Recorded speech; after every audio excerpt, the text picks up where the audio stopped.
Welcome. I'm Pamela Rickia from livingjoyfully.ca, and today I'm here with Eva Whipple. Hi, Eva. Hi, Pam. Thanks so much for having me on. Oh, thank you so much. We connected recently, which was really fun, and I know that your kids are still younger, but I know also that you've been focused on your unschooling journey for a while, so I'm really looking forward to hearing more about your experience. So to get us started, can you share with us a bit about you and your family? And I'd love to hear a bit about what everyone's interested in right now. Sure. I've had a lot of fun thinking about this. I've been a listener from the very beginning, and I know that the interviews always start with this question. So I was like, we had fun. I told my daughter, I said, we're going to talk about this. So we sat down and she listed a comprehensive list of everything that she's interested in. I won't read the whole list. It's a lot of interest. But I'll start with her because she helped me with the answer to this question. So, let me say there's 4 of us humans in our household. Myself, my husband, Brian, my daughter, Lois, who will be 4 on May 7th, and my son, Sonny, who will be 2 on May 7th. They share a birthday. Wow. Yeah, I know.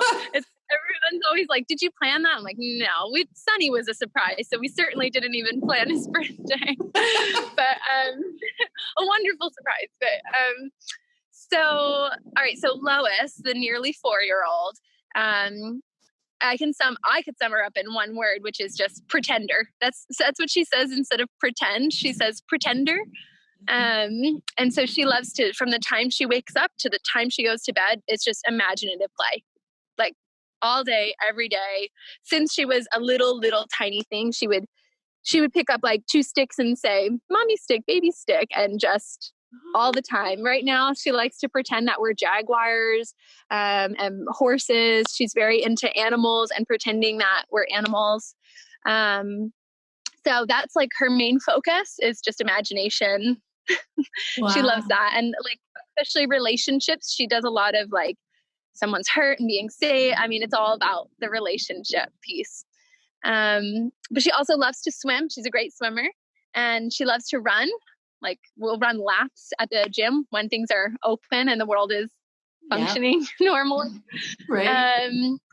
Yeah. She loves to spend time with friends and spend time outside and with animals. And we just hatched out a bunch of little baby chicks in an incubator. We have chickens and goats, and so she's really enjoying spending time with our baby chicks right now too. And she's so sweet and gentle with them. So That's kind of Lois in a nutshell. I mean, I could go on about each of them for the full hour. So I know, right? I'll just leave it there. I know she colors and draws and writes her name. She's really awesome. And super observant. That's the last thing I'll say. And she's just always been very observant. We were just hiking back here and she spots a turkey feather and runs and grabs it. And she's just very observant. Mm-hmm. Little Sonny, who will be 2 in May, is just starting to talk, which is really fun. So we're getting to hear his voice, and he's starting to try to make people laugh, which is adorable. His favorite thing to say right now is help to, but it sounds like hup to. So he says hup to. Very cute. Hop to it, kind of. Mm-hmm. It's precious. So he's wanting to do what you guys are doing. Is that what he means by it? Yes, exactly. Whatever we're doing. Today I made breakfast cookies, and he's hup to, and he grabs his stool, pulls it up to the counter, and climbs up there. And I mean, his help is very messy, but he really wants to help with everything. Yeah, that's awesome. Yeah, Lois is kind of more like me, where our interests are a little more all over the place. We're interested in a lot of different things, but Sonny is my husband, and they're both interested in literally one thing, which is skateboarding.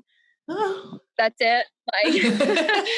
Sonny's not even 2, and he's already pushing, and we have a mini ramp in the garage, and he skates on the mini ramp on his hands and knees, and he'll hug his tech deck, his little mini skateboards while he's on his skateboard. I mean, he is all in to skateboarding.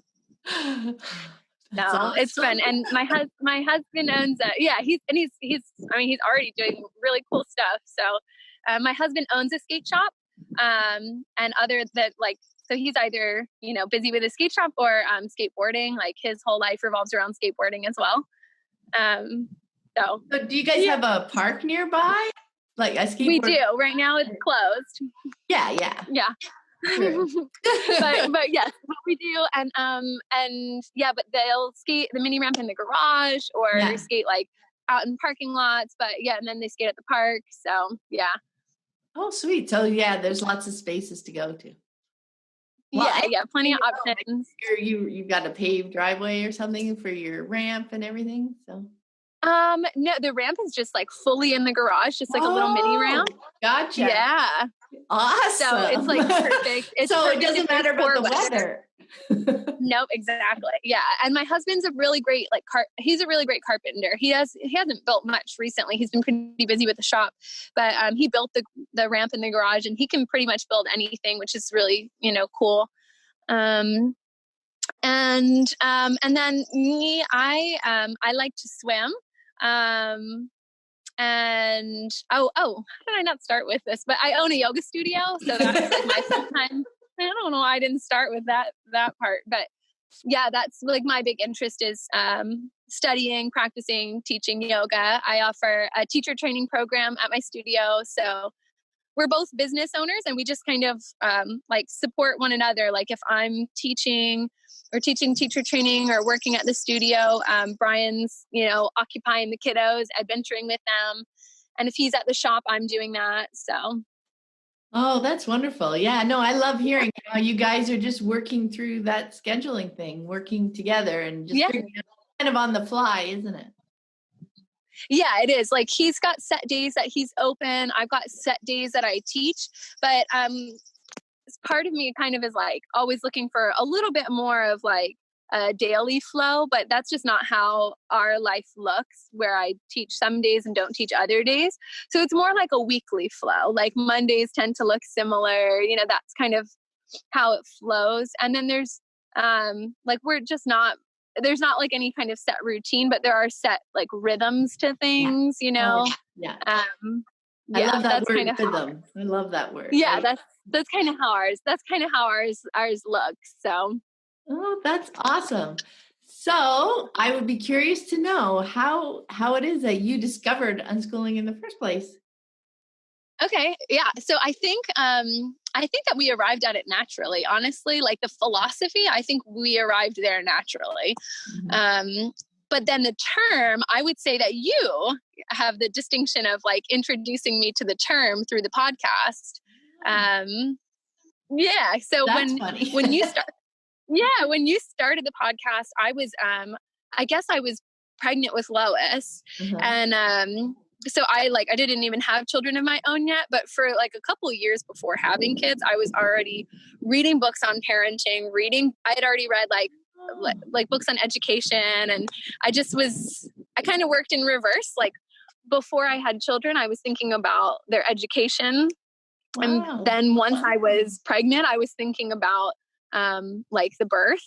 And then I was like, oh yeah, I also need to like think about pregnancy too. So like I really enjoyed diving into like educating myself about parenting, birth, and just kind of making informed choices about all of those things. Lois she was born at a birth center that's like a couple hours from here. They weren't allowed to do home births in Maryland at the time she was born. Mm-hmm. But then by the time Sonny was born, he was able to be born at home. And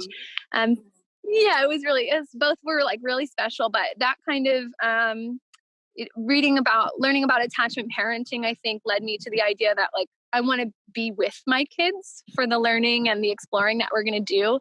And my husband really disliked school. Like I'm avoiding the word hate, but I don't know that I need to. Like he really did not like school. He like kind of scraped by, like dreaded it, like had detentions. He was not a fan. I was all through public school, and I did well. Like I graduated a year early. I got like great grades, but honestly, I don't feel like I retained any of it. And the only part I really enjoyed was like the social aspect. Like mm-hmm. there's few things that I really remembered and retained. And I noticed, when thinking about educating my own children, that the things I remember are the field trips or the really engaging activities. And there's no reason to like not have that be every day.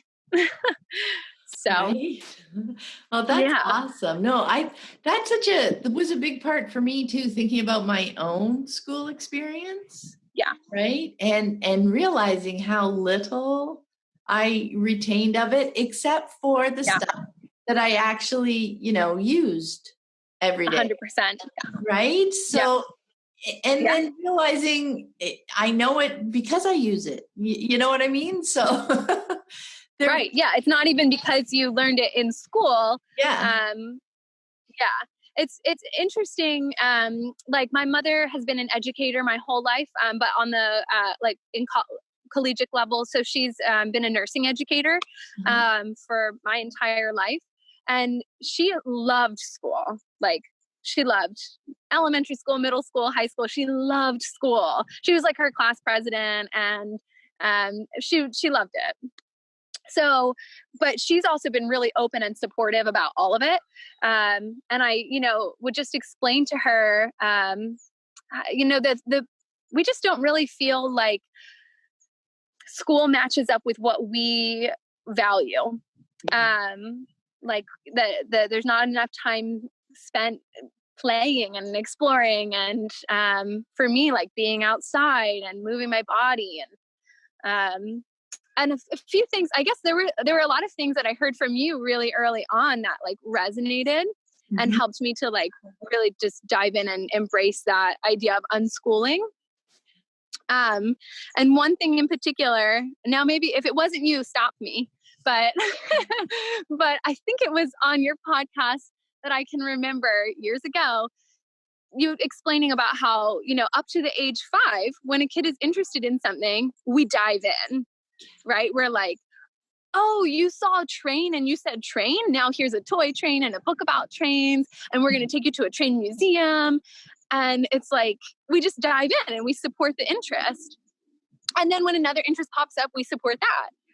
But as soon as they get to like compulsory school age, we're like, no, you're no longer interested in trains and coloring and whatever you might be interested in. You're interested in history, math, science, Yeah. And I feel like people have, like, let's say that Sonny continues his passion for skateboarding. Like, I want him to be able to put the time that he wants to put into skating. Mm-hmm. Yeah, no, I love that observation. And it's incredible to me, that shift. And it's so conventionally normal, right? It's like school. Now you've hit the age where now you have a job. Really, right? School becomes a child's job, and now it needs to be more important than all that other quote fun stuff that you got to do because you were younger than school age, right? It's right, exactly. So fascinating what that shift does in our minds. But when you look back, like as you're thinking about unschooling, and you look back at the kids and you see how much they've learned in those first 4, 5, 6 years, whatever, compulsory school age is. And when you begin to respect that as real learning, you know what I mean? Like that fun stuff. Yeah. You can just see how engaged they are, how interested they are. Yeah. They are sponges, right? They just pick up so much that's around them. And they're learning so quickly. Yeah. And we're just taught that we need to turn that off for some reason. So that was a huge aha moment for me as well when I think back and see the difference. And then because my kids went to school for a while because I didn't know about homeschooling. I didn't know that was legal. Yeah. But I could just see the stark difference between, the child in school and learning school stuff and the child on the evenings and weekends and summers when they doing their own things and pursuing all the stuff that they loved. And I could see that difference, between even the level of effort and the level of things that they learned when it was stuff that they loved versus stuff they had to do in school. I mean, I remember Joseph having to do spelling sentences. Like, so these were just little memories that were tucked away that once I discovered homeschooling and unschooling, all of a sudden those were the puzzle pieces that made sense, because he would spend 10 minutes coming up with the shortest spelling sentence to write down, right? Versus, he come up with this really, awesome sentence at first to use the word that I'm supposed to use. And it'd be like, cool, and yet and spend another 10 minutes coming down with the most simplest, 4-word sentence that he could use, the most boring. And I'm like, oh my goodness, what a way to use your mind to get smaller rather than to get bigger. Right. Yeah. Yep. And I think there was a concept that I was introduced to early on as well. That was like, if we don't want to learn something, essentially we won't, right? Like, I don't feel like I retained the things from school because I memorized. I will say I'm good at memorizing things, like probably because that was all I did up to like for all of the years I was in school was just memorize. And fortunately I was good at that, which is probably why I was good at school. Yeah. I just memorized. I didn't remember, but I memorized it. And then when I couldn't, or like if it didn't stick, I BS'd it. And I was really good at that too. And like writing, like if I had to write an essay or something, I could just like, I was, good at using language. So I could work my way through it, even if I didn't really grasp it. No, exactly. Yeah. The understanding wasn't the important piece, right? It was just memorizing it, memorizing the process. Yep. So that you could get to the answer they wanted. Or like you said, for essay stuff, just kind of fiddle around it. And if you could use words well, that took you a long way, didn't it? It did. Yeah. But I can remember a few things and a few good teachers, like really, I mean, not that other, but a few like who really stood out. Like I can remember dressing up as a character from history and presenting information, and like that stuck with me, but it was the exception rather than the rule. And I just think it would be, I think also, like you said, it's so conventional to make that shift towards saying like, these are the things that matter, not your passions, not your interests. And we're frankly just like not conventional people. Like convention doesn't matter to me. Like I've always been fine with, like very confident about like not making conventional decisions. So I think it's just natural for us to like look deeper and say, well, why? And I don't think most people stop to question. And I think if they did, and I do, like when I'm having conversations with people whose kids are in school, like my sister talking about my niece, or my parents who like assume that school is like a given. When you pose the question and open up dialogue, a lot of times people really end up, at least in my experience, totally agreeing with you. I know, it's just questions they've never thought of, right? They haven't dug into. Yeah. I'm going to move just a little bit because I'm chilly in the shade. I'm going to like just shift to the sun. I'm about to start shivering. So, okay. That's better. Sorry, I might be like really yellow now. Oh, wait, it switched me around here. Okay, got it. You're good. Sorry. And that leads so nicely into our next question, right? Which is how it can be challenging to make these unconventional life choices because people really don't understand, because they haven't even questioned what it is that you're looking at, whatever the particular life choices are. So anyway, I would love to hear more about how you worked through that, what is usually an initial like discomfort when we're maybe even a bit of a fear that we're making choices that are very unconventional, that go against what society says is, the right way to do things. So I'd love to hear how you become more confident around those choices. Sure.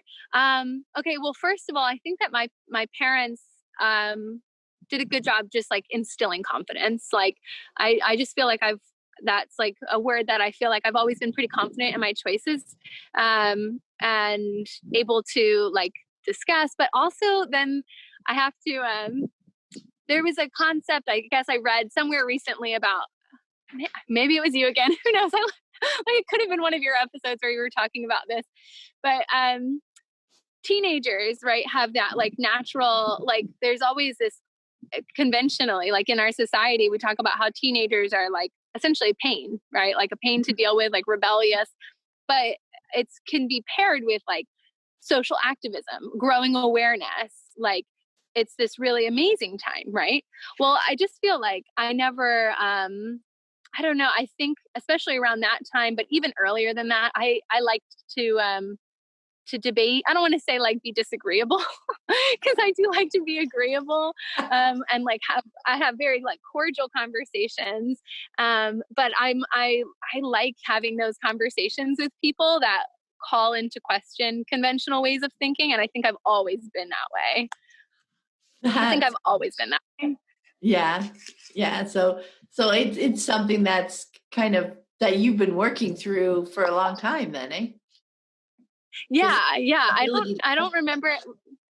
Yeah. I don't remember like necessarily feeling uncomfortable. Like, I think it's really just, we always just keep looking deeper. Like in the study and practice of yoga, my kind of, oh, there's a bug on my head. My practice is revolves around the Yoga Sutras of Patanjali's, which is like kind of like the text that provides the framework for today's modern practice, right? Well, in that book, Patanjali's like says that there's three ways of accessing information. One is your direct experience. The next is inference, like based on your past experience. You see smoke, you think there's fire. And the third is through like trusted references, right? And I just feel like that resonates with me. Like I certainly call into question my direct experience as well, like unconscious bias and conditioning, like societal conditioning. But yeah, I think questioning everything and like really examining the choices that we make rather than just being on autopilot is a spiritual practice for me. Yeah, I love the way that you describe that, and that's definitely the kind of the styles of the ways of learning that we dive into, especially with unschooling, right? The experience. Yeah. Things like that means actually thinking about things, and the trusted references, those are the connected and strong relationships that we develop with each other so we can have these conversations and learn through that. And while you were talking, I was thinking back, for me growing up. Now, I was always driven to understand, like I asked why all the time, yet not in relation to school. That was such a given for me, right? Yeah. So everything else I would ask about. So once I discovered homeschooling, and that opened up this whole new area to start asking why about, like, then all of a sudden all these pieces fell together. But yeah, no, that's interesting to see that kind of personality does help. It's being curious, right? Being curious and taking everything as a given really embodies, or the unschooling lifestyle embodies that that lens through which you see that world, our world, right? Of being curious about how this works and why this works and why do we do that, right? Yeah. And I mentioned that my mom's been an educator forever, but and so like she loves school, but she and my dad both have been like lifelong learners. Like my dad went back to college from and like switched from respiratory therapy to like IT when he was in his 50s. My mom just finished her doctorate in nursing like last year. And I mean, they've always continued to learn and always like they almost were like unschooling parents whose kids were in school, right? Like when we went on vacation, like we would explore together and follow the interests of each person. Like they still really did a great job instilling and encouraging that curiosity and that love for learning.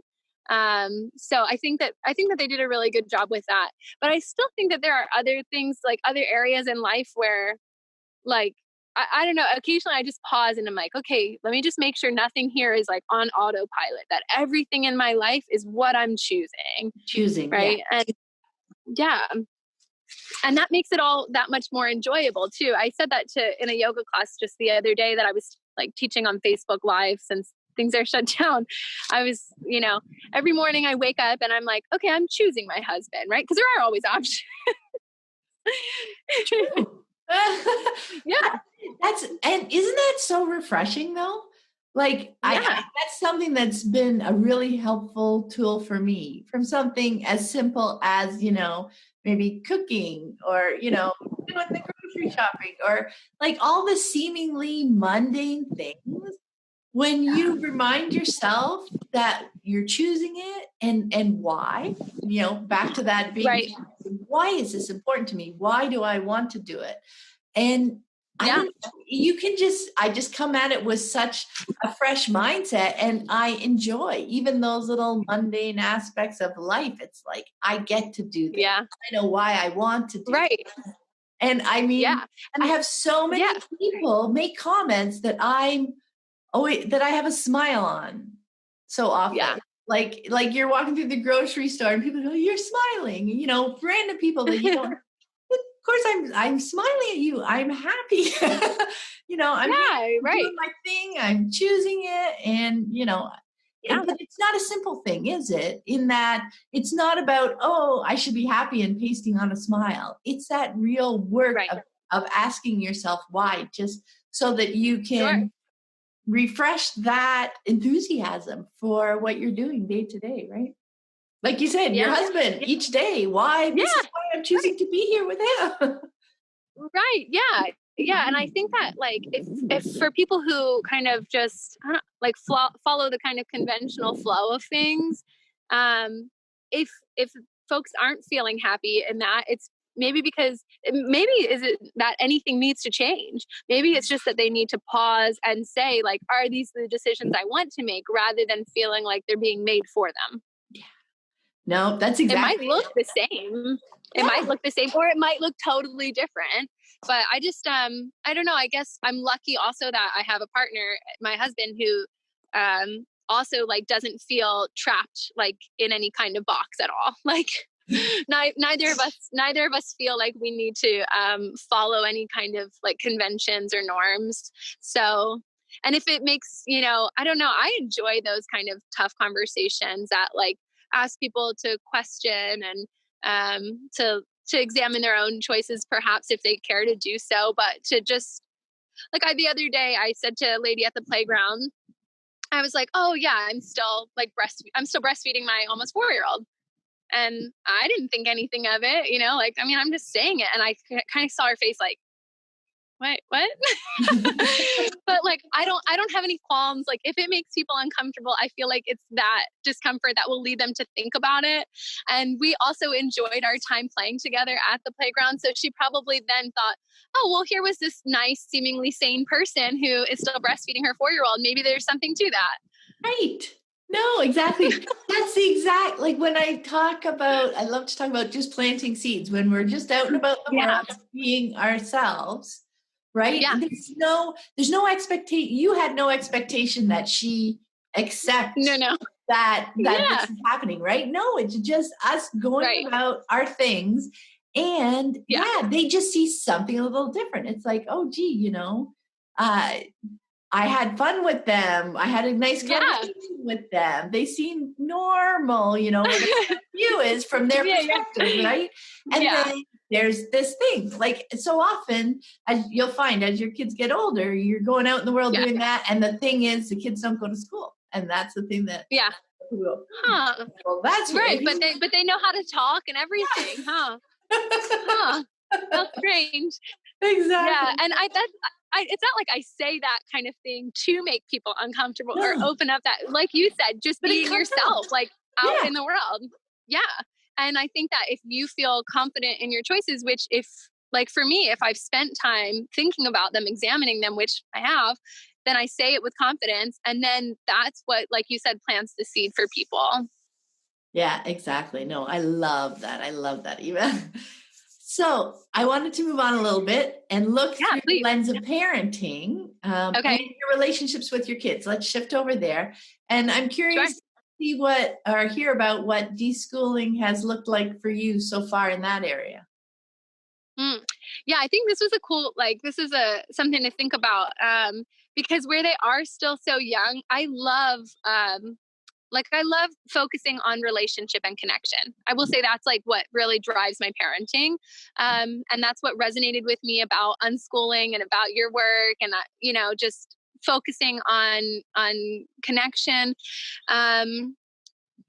Also, I mean, so as far as like what deschooling looks like, I think a lot of it right now in these young ages is like letting go of control, still focusing on connection and relationship. But the tricky part is like, I still have to do some orchestrating to make sure that they live through the day. Right? Like, that's a great way to put it.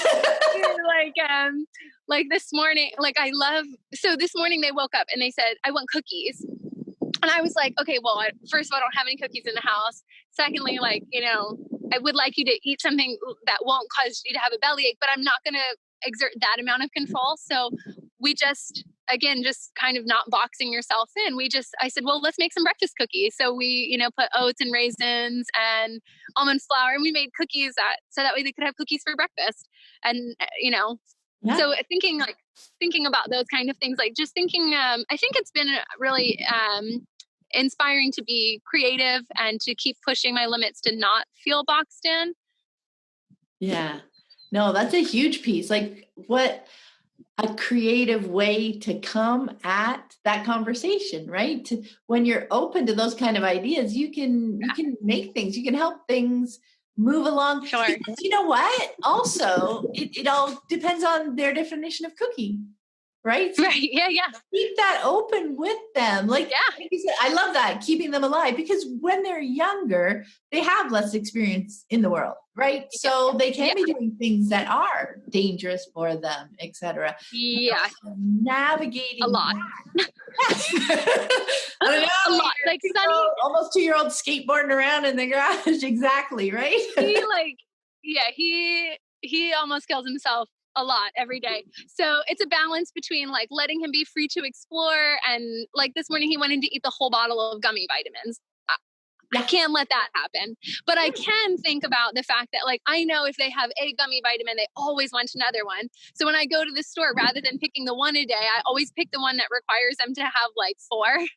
So at least they can have the most gummies, and like, I can't give you all the gummy vitamins, and because I don't, set arbitrary limits, which I feel like is a lot of what I see with like young kids, especially just exerting control for the sake of exerting control. Yeah. Like my husband was a zookeeper, and people would be yelling at their kids in the zoo, which is like wide open, to stop running, or, and it's why, like they, again, just not stopping to ask why, exerting control because they can.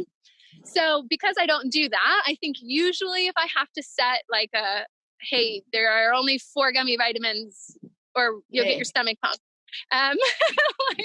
then usually there's not a lot of fuss about that. You know what I mean? And if there is, we just have, like you always say, we just have conversation about it, Yeah, we just have conversation about it.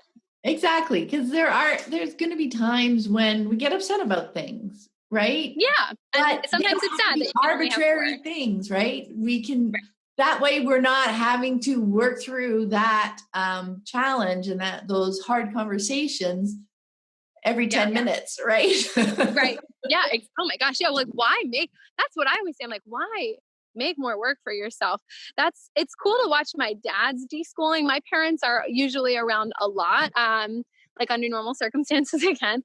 So they're usually around a lot and really helpful. That's another thing, like with the little ones, at least for me, I rely on a lot of support because I rely on support from my family, from the YMCA. Like we go there a lot so that we all get like space. And I get support and time for myself as well. But my dad's deschooling process, that's what I was going to say, is really cool to watch, because sometimes he'll say something like, don't do that. But then I can see him backpedal, and he's really learning from me and my sisters. And he's really learning and saying like, wait a minute, why am I setting that limit? Is that like, am I like, I'm just picking a battle that I might not need to pick. Yeah. Oh, I mean, that's great that he's open to even looking at that and he really is. Not feeling it like a judgment of him, but being open and curious to ask himself those questions. That's wonderful. Yeah. And I mean, as somebody who's, now I don't want to get it wrong because I'm sure they'll listen to this episode, 76. Yeah, he's still like really open-minded, and he was parented in a way where it was just that, like, you are the child, so you are subservient, so you do as I say, no matter what. So a lot of it is, again, conditioning, but he, like me, is really always questioning things.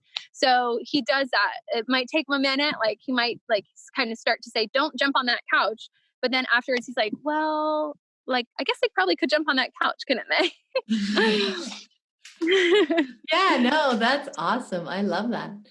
So earlier on, we were talking quite a bit about how you and I started figuring out the learning side of unschooling. Yeah. Working through that process and how we realized our experience in school.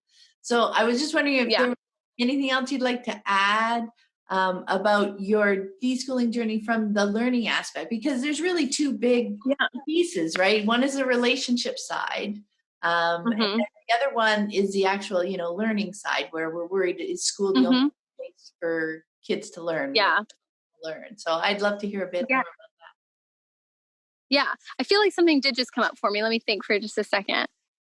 I was thinking about, well, maybe this does fall more into relationship, but maybe it will lead me here. That's okay. I was thinking about how one of the things that I love is learning together and like living together. Right. So that always, to me, I also feel like, some folks can be like really authoritarian, and then other folks can be real, like, and just punitive. Right. And other folks can just, and this is where I think people would look, like, from the outside might look in and think that, oh, this kind of way of living is like just very permissive and like child led, like you're just doing whatever the child wants, right? But the focus on being together, like learning and living together, has been really helpful for me, because it reminds me that like what I want and how I feel also matter. And so with that, like, kind of going into the learning piece of it, I think that was something that really interested me as well, is that we get to learn together. So it's this opportunity to spark my own curiosity again, and to dive deeper into things that, like, maybe we brushed over in school that I didn't retain because I just memorized, but now my kids are expressing interest and I'm diving in with them. And I mentioned like the kind of stopping following their interests at 5. Another concept that I like definitely heard from you, right, is you learn things when you're ready to and when you need to. Like when there's something like, I know this had to be you that said like that. You could have like not driven ever, and then you're 16 and it's time to learn to drive, and you learn because you're motivated and it's the time to learn. So I put a lot of trust into that. And I know we have like a big community of homeschoolers and unschoolers around here, really big community.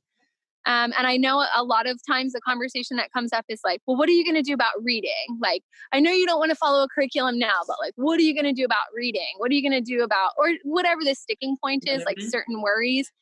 And I know I'm not there yet. Like, I haven't had to cross that bridge yet to really like see how I'm going to feel when I'm faced with it.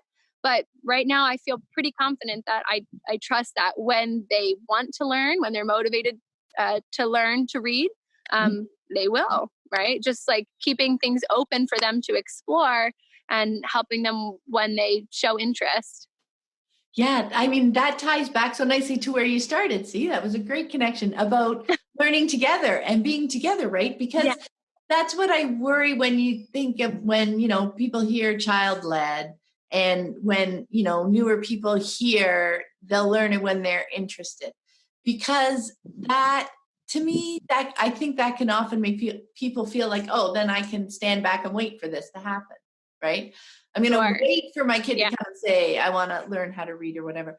But no, I mean, when you're there with them and you're reading things for them and they're seeing that you're reading them you know, you're engaging with words with them before they have the skills. Like they see why it's interesting to be able to read. Like the togetherness part of it is huge, right? That's such a big part of, I mean, that is the unschooling lifestyle. We're there together, we're helping each other out. And that's the fun thing, as they get older, they're helping you too. Like that was another huge aha moment for me, was really, oh, I can keep learning. I don't have to be the adult who knows everything and like run off to secretly and feel embarrassed that I have to go figure something out and come back with the answer, right? No, I can be learning all the things that I'm interested in. I can be learning stuff they're interested in alongside them. It's just, it's a completely different perspective on living together, living and learning. I mean, they're just so interwoven, you know, when you get into unschooling, that you can't even tease them apart, can you? Yeah. Yeah. That reminded me, just when you were talking about like it just made me think of the fact that one thing that I really picked up from listening to your podcast over the years and doing reading about unschooling is like one area that is a struggle for me still sometimes is with like technology. Well, not necessarily. Yeah, I guess I could say technology in general, but then I've really started to challenge myself to embrace it. Because part of me always felt like maybe it was going to cause like disconnect. But right now is a perfect example of how, I mean, everything is shut down. I can't see my parents. And we've been like FaceTiming and Marco Poloing all the time. But even under other circumstances, we went for we're walking down this trail and I see this kind of like moss or lichen or something. And if the kids ask me, we can look it up together, like right here on my phone, you know? So embracing that has been really cool for me to learn and to like show the kids how they can learn. That's another area where I feel like school right now is like failing kids, is not acknowledging that the world is a really cooperative place and that we can all be like learning and advancing things together. Instead, it's like, stay in your own desk. Don't like talk to the person next to you. Don't utilize all of this technology that's been made available for you. So yeah, and it's just it's not cooperative. It's definitely competition. How did you do on your test, and what was your grade, and you know. Yeah, that's true. That's totally true. Yeah, that's totally true. And this thinking about like reading, like Lois loves watching Mr. Rogers, and we'll put like the subtitles on, you know, or mostly because I like to see it, because I'll miss something sometimes. And so I like to have the words, but even just that, like right there's exposure to words. And I didn't plan, I still don't, I don't plan on like pushing the, like, we're going to like learning letters or right. Like we're just, that's not on the agenda for us. But Lois is interested already. Like she wanted to learn how to write her name. And so she did. And so she knows at least those 4 letters and she writes her name on everything. Yeah, that's awesome. And that's so true. That's the part too. Your subtitle thing, it just reminded me that, so Lissy was home over Christmas and she likes to have the subtitles on. So by the time she left, there was subtitles on all our TVs, right? And we left them on. Yeah. I have to turn them on. Yeah, I don't know. I just like, I'll miss something. I guess I like the volume kind of low. And so then if I like miss something, I don't know. But I always have had them on. But yeah, that's it. You know, you can put them on and, you know, if somebody doesn't like them, you turn them off. But you can know what's around in the world, right? It's like, well, this is cool. Yeah. And then somebody, adult or child, may find that they like having that aspect. You know, subtitles is just an example. But, you know, there's right, sure. Back to the thinking outside the box, right? Thinking creatively. To whatever's in the moment, being open to so many, I'm not going to say all the possibilities, because then that, I don't know, that can feel like more weight, right? I need to figure out all the different things we could do in this moment. No, it doesn't. Right. Oh, sure. Just do something or just open it up for the kids' ideas too, because like you said, like back to like living together, they have great ideas about things we can do. We are like kind of stuck at home right now. So it's like yesterday we did an egg and spoon race. We have chickens. So we went and gathered the eggs and then Sunny threw one at the chicken coop And that made me think about doing an egg and spoon race. And so then we had fun with that. And then it led to egg throwing and like bobbing for eggs. I mean, just like picking up a thread and like feeling free to follow it. Yeah, no. And that leads so nicely to our last question. I'm very curious to hear, what is your favorite thing about the flow of your days right now? I mean, that sounds awesome. That was a perfect example. But. Yeah, that was a good example. Well, you know what? When I first read the interview questions, was like a couple, like, you know, right as all of this shutdown was starting to happen, and I was like in a really difficult headspace. We've both had to close our businesses for the time being, so we've got we've got no income right now. We're like, I've applied for every grant. We're like waiting to hear back, and so things are really right now like very uncertain, and it took me a while to find the joy in the situation that we have right now. But you know, we are like using it as a way to embrace just finding things to do at home, and like fortunately we have beautiful weather, so we're outside a lot right now. So the flow of my days in the past couple of weeks and in the next month are, I guess, going to be pretty different than how they typically are. Yeah. Even though, like I said, like our weeks are kind of usually like a little familiar and the days are each a little different, but in general, I would say I love like our community. Like we spend a lot of time with friends and family.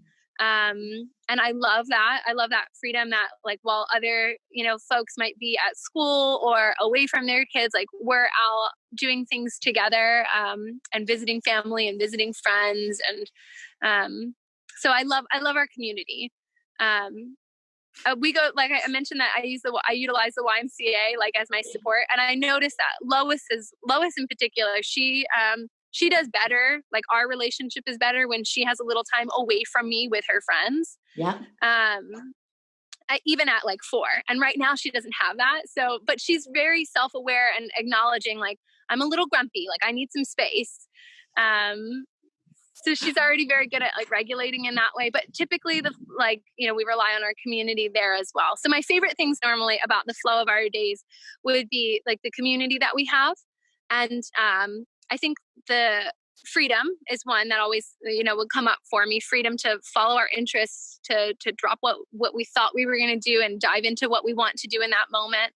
And then like presence or mindfulness is what I would say as the other thing that I love, is that we are always like choosing our days and really trying to be present to whatever is happening throughout them. And so, the flow of the days is a little different right now. I don't have quite that same community or support. But we're again, thinking outside the box and like getting creative and utilizing technology to connect with people. And yeah. Well, yeah. I love that distinction, right? Because there are times in our lives when things go sideways for a while. Yeah. Right. And so things do look different for a while. And it's nice to be able to appreciate it. It helps you realize, you know, what things were or have been super important, and you appreciate them more. And when you can get back into that community, that's going to be really fun. And that realization is also part of why you're figuring out other ways. You know, it's not the same face to face, but figuring out different technologies and different ways to connect with these people that you guys are missing right now. So I think that's beautiful. Yeah. And then just focusing on what you do have, right? Yeah. The fun things that you can do with what you have. Yeah. Absolutely. It's a process, right? I think we have such high expectations of ourselves to be able to make those shifts instantaneously without thinking through them and being scared, being uncomfortable for a while.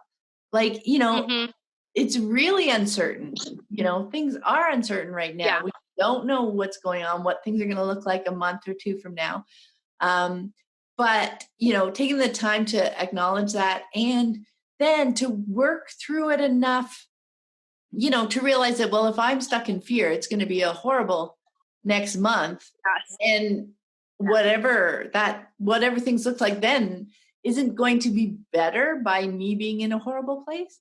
And the effect of me being in that horrible place is just going to make this horrible, for everyone around me as well. It's doing that work to realize, what, we can choose to do things differently. It doesn't mean we're ignoring things, but we're still, keeping in touch. Like you said, you're applying for grants and doing all those things, Yeah.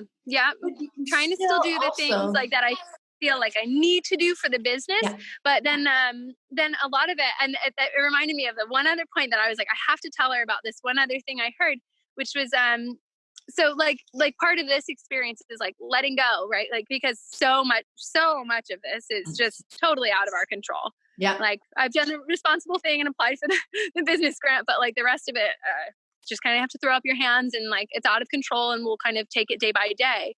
But that, do you ever, I don't know if you ever listen to the podcast Hidden Brain. Ooh, I'm like such a podcast person. Yeah. It's an NPR podcast. And there's an episode where he talks about the analogy of the gardener versus the carpenter in parenting. Yeah. And like are you familiar with that, right? Like I did in a garden. Yeah, I did a podcast episode. I did an episode chat about that. I'm sure I listened to it then. Oh, I'm sure, yeah.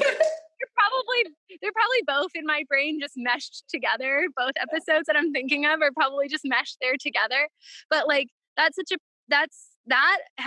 idea that like we plant the seeds, but then a lot of things are just out of our control. Mm-hmm. That's true about being a parent. Like that for me is really liberating, right? Is to just accept that. Because then I don't know. I feel like a lot of times the reason people are so like controlling of their children is because they feel like they're acting as carpenters. They want to ensure this particular outcome that in reality is not going to happen. And I've had that conversation with like with my mother-in-law and other people, like, okay, who are you doing this for? Because in reality, like you are not like, this response is not going to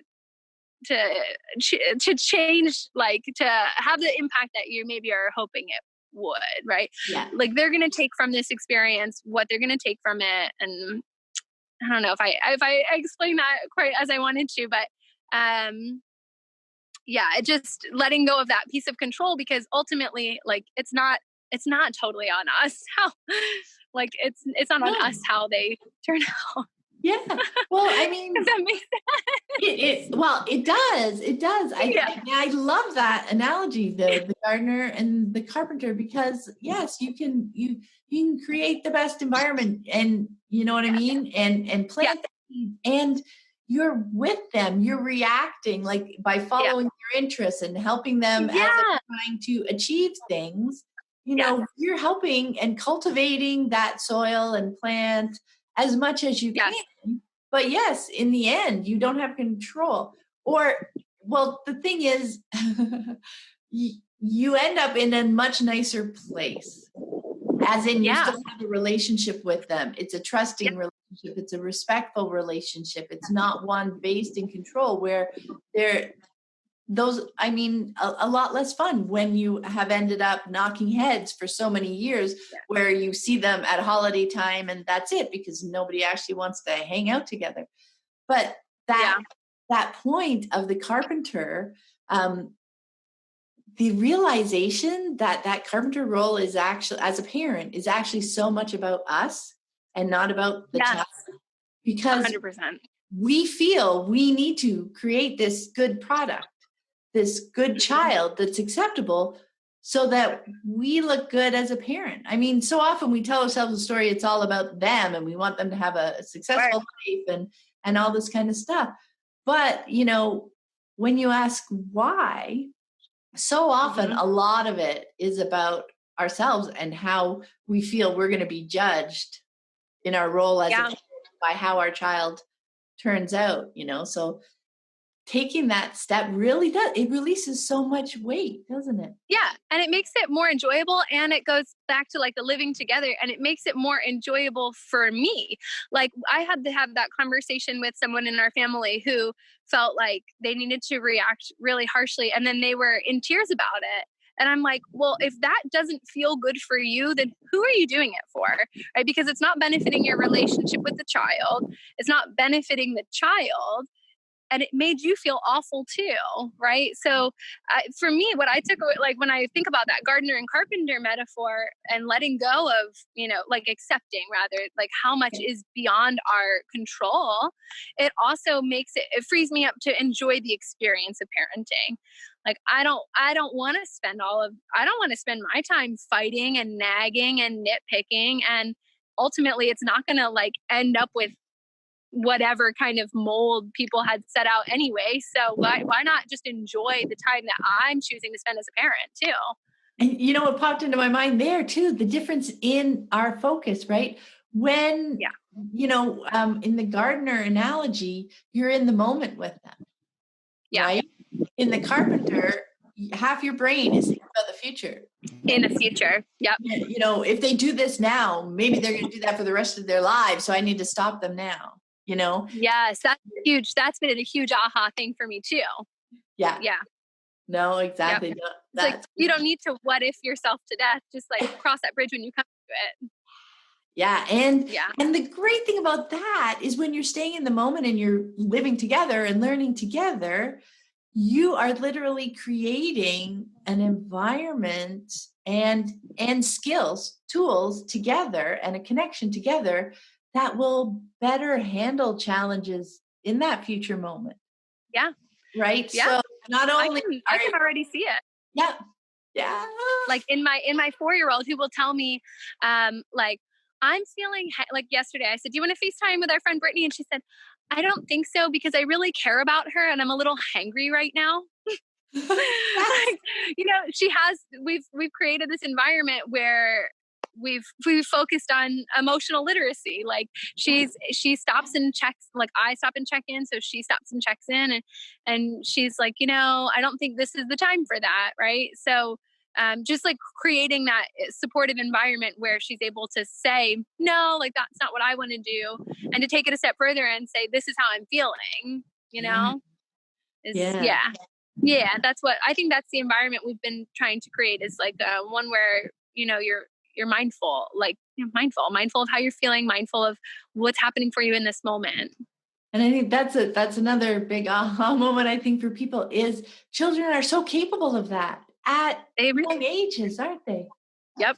So capable. We give them so little credit for all that, but they can take that in, and they can.